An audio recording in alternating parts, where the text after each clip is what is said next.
យោងតាមក្រសួងការពារជាតិកម្ពុជាទ័ពអាកាសថៃនៅថ្ងៃទី24ខែធ្នូឆ្នាំ2025បានបញ្ចេញយន្តហោះចម្បាំង T-50 ផលិតនៅកូរ៉េខាងត្បូងដើម្បីវាយប្រហារតាមអាកាសចំនួន2លើកយ៉ាងជ្រៅនៅក្នុងទឹកដីកម្ពុជា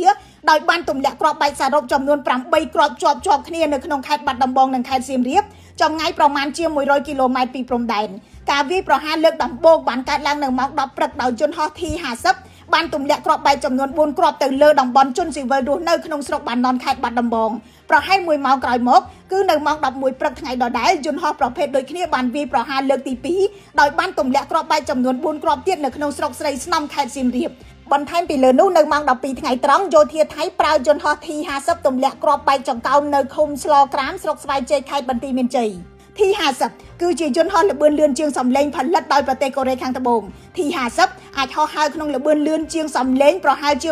1800គីឡូម៉ែត្រក្នុង1ម៉ោងហើយត្រូវបានបំពាក់ដោយប្រព័ន្ធរ៉ាដាទំនើបប្រព័ន្ធកំណត់គោលដៅអាចផ្ទុកគ្រាប់បែកនាំផ្លូវនិងអាចវាយប្រហារពីអាកាសទៅអាកាសនិងពីអាកាសទៅដីយន្តហោះនេះដើមឡើយត្រូវបានរចនាឡើងជាយន្តហោះសម្រាប់ហ្វឹកហាត់ទំនើបក៏ប៉ុន្តែយោធាថៃបានប្រើសម្រាប់ការវាយប្រហារនៅក្នុងដែនដីកម្ពុជាក្រសួងការពារជាតិកម្ពុជានិយាយថាសកម្មភាពខាងលើនេះគឺជាការវាយប្រហារដ៏កម្រោលដោយមិនរើសគោលដៅនិងជាការរំលោភបំពានច្បាប់មនុស្សធម៌អន្តរជាតិនៅចំពោះមុខនៃការវាយប្រហារនេះកងកម្លាំងកម្ពុជាបាននឹងបន្តតាមដានសភាពការយ៉ាងដិតដល់និងឈរជើងរឹងមាំនេះបើយោងទៅតាមក្រសួងការពារជាតិការបញ្ចេញយន្តហោះ T-50 របស់កូរ៉េខាងត្បូងដោយយោធាថៃនៅពេលនេះគឺជាយន្តហោះចម្បាំងប្រភេទទី3ហើយដែលថៃបានប្រើវាយប្រហារកម្ពុជាបន្ថែមពីលើយន្តហោះចម្បាំង F-16